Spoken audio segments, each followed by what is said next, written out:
My name is Samanthika, and for over 20 years, I dedicated my life to pursuit of enlightenment. I was a Buddhist monk, trained in the ancient traditions of meditation, detachment, and inner peace. I had given up the material world, forsaking wealth, family, and personal ambitions to live in the quiet solitude of the monastery nestled deep in the mountains of Thailand. My days were filled with prayer, chanting, and long hours of meditation, seeking the stillness that was said to bring clarity. For as long as I could remember, I believed that suffering was a result of attachment, and that the only way to truly free oneself was to let go, to abandon desire, ego, and worldly concerns. For years, I trained my mind to be disciplined, to observe my thoughts without attachment, to remove all unnecessary desires. I taught others how to meditate, guiding them in their own spiritual journeys, believing that peace could be achieved through stillness and detachment. Christianity, to me, was simply another path, a different way to seek truth, though I never believed it was necessary for my own journey. I respected those who followed Jesus, but I saw him as just another teacher, another enlightened being among many. The idea of a personal God, one who intervened, loved, and even suffered, seemed foreign to everything I had been taught. Then, one night, everything I believed was shattered. It began as an ordinary evening in the monastery. The sun had just set, casting a golden hue over the temple grounds. I had finished my evening meditations and walked slowly back to my quarters, listening to the sound of the wind rustling through the trees. There was a peacefulness in the air, a stillness that always followed prayer. But something inside me felt different that night, an unease I couldn't explain. I sat down on my mat and took a deep breath, preparing for another hour of silent contemplation. But before I could even close my eyes, a sudden, sharp pain shot through my chest. It was like nothing I had ever felt before, a crushing force that made my breath catch in my throat. My vision blurred, and the room around me seemed to tilt. I reached for the edge of my small wooden table, trying to steady myself, but my strength was fading rapidly. My heart pounded violently, each beat feeling like a drum inside my skull. I tried to call for help, but no words came out. My legs gave way beneath me, and I collapsed onto the floor. The world around me darkened, and I felt myself slipping away, the sounds of the monastery growing distant. My last conscious thought was that this was the end. Then, suddenly I was outside my body. I found myself hovering above the room, looking down at my own lifeless form sprawled across the wooden floor. The dim glow of candlelight flickered against the walls, and I could see the shadows of my fellow monks rushing into the room, their faces filled with panic. I saw my teacher, the head abbot of our monastery, kneeling beside my body, his hands pressed together in prayer. The younger monks hurried to bring water, whispering prayers over me, hoping to bring me back. I should have felt fear. I should have panicked at the sight of my own death. But instead, I felt a strange calmness, as though I had been removed from all emotions. I watched in silence, unable to speak, unable to reach out. It was as if I existed outside of time, as if I were nothing more than an observer in a dream. Then I felt it, a presence unlike anything I had ever known, a force, powerful yet gentle, began pulling me away from the monastery, away from the world I had known. The room faded. The sound of my fellow monks disappeared, and I was drawn into a vast, endless darkness. It was not an empty void, but something deeper, heavier, as though it had weight, as though it were alive. For the first time, I felt fear. I had spent my entire life preparing for death, meditating on impermanence, believing that I was ready to transcend suffering and reach nirvana. But as I drifted through darkness, I realized how unprepared I truly was. There was no peace here, no enlightenment, only a silence so heavy it pressed against my soul. Then, in the distance, I saw something. A light, faint at first, but growing brighter, until it cut through the darkness like a fire in the night. It was not like the light of the sun nor the glow of a candle. It was something living, something that radiated warmth and power at the same time. It pulled me toward it, not with force, but with an irresistible invitation. And then I saw him. A figure stepped forward from the center of the light. He was unlike anything I had ever seen. His presence was overwhelming, radiating authority yet filled with love so deep it pierced through every part of me. His robes were white, woven from something that shimmered with light itself. But it was his eyes that stopped me. They were deep, endless, filled with knowing, yet overflow with compassion. I knew, without anyone telling me, who he was. It was Jesus. Every teaching I had ever learned, every doctrine I had followed, seemed to fade away in that moment. Standing before him, I felt completely exposed, as if he could see every thought I had ever had, every doubt, every sin. I wanted to look away, ashamed of my arrogance, my years of denying him. But his gaze held me, not in judgment, but in love. A love that was unlike anything I had ever known. Then he spoke, and his voice was like the sound of rushing waters, powerful yet gentle. "Simon," he said, calling me by name, "you have sought truth your whole life. Now I will show you the truth." I fell to my knees, unable to stand in his presence. Every part of me trembled, not from fear, but from the sheer weight of his glory.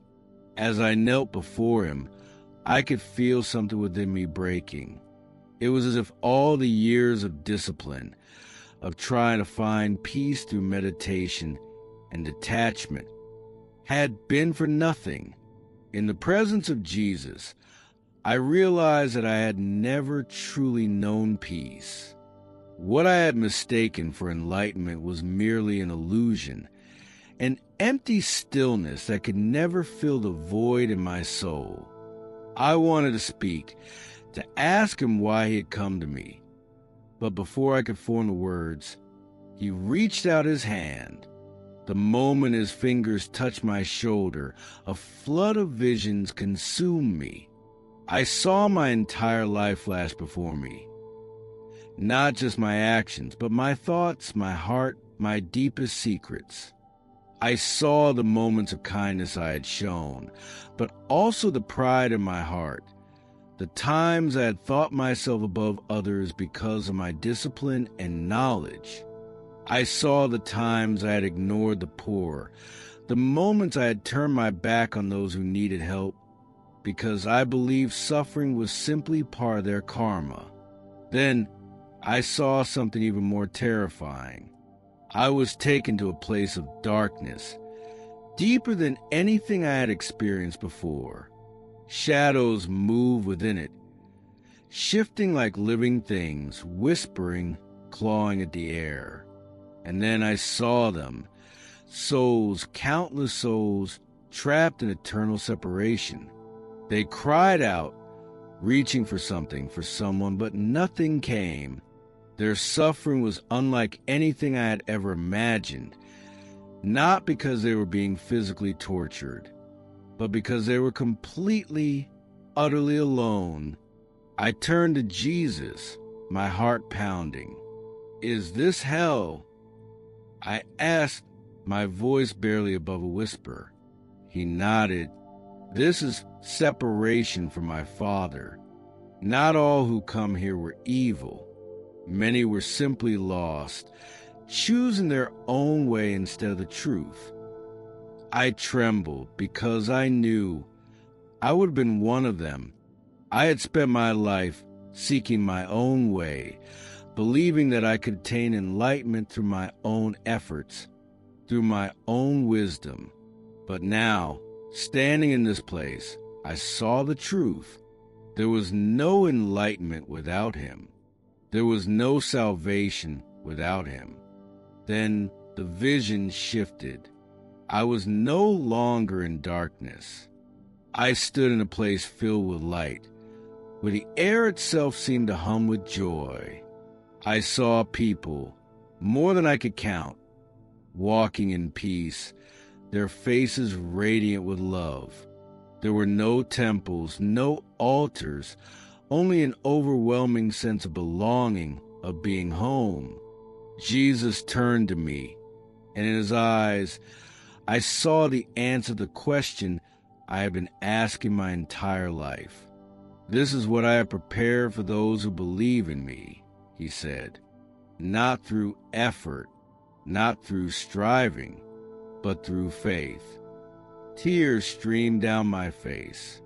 Everything I had believed, everything I had worked for, was meaningless compared to what he was offering. "But I have denied you," I said.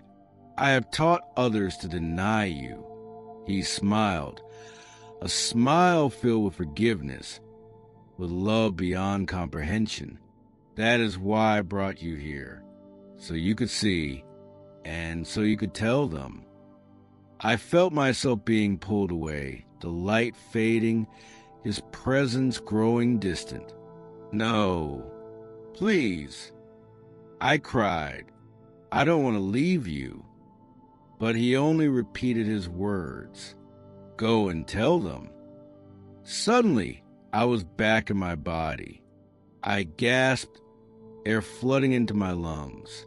The sound of the hospital monitors filled my ears, the sharp scent of antiseptic stinging my nose. My chest ached. My limbs felt weak, but I was alive. The doctors and nurses rushed to my side, their eyes wide with shock. They had declared me dead.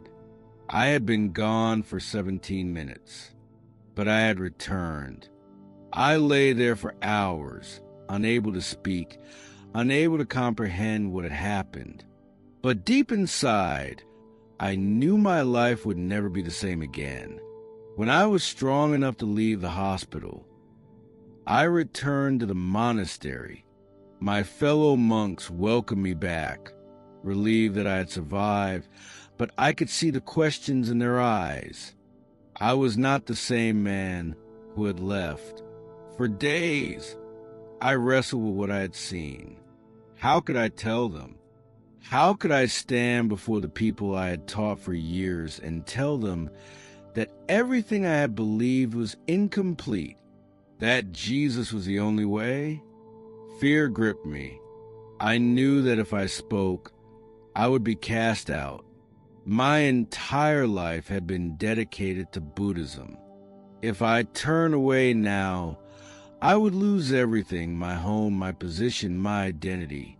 But then I remembered Jesus' words, "Go and tell them." So I did. I stood before my brothers in the monastery and told them everything. I told them about the darkness, about the souls lost in eternal separation. I told them about the light, about Jesus, about the truth that had been revealed to me. Some listened in silence. Others grew angry, calling me deceived, accusing me of betraying the path. My teacher, the abbot who had guided me since childhood, looked at me with sadness and simply said, "You are no longer one of us." I was cast out that very night. I left the monastery with nothing but the clothes on my back, wandering the streets, uncertain of where to go. But even in my isolation, I felt a peace I had never known before, because I knew I had found the truth.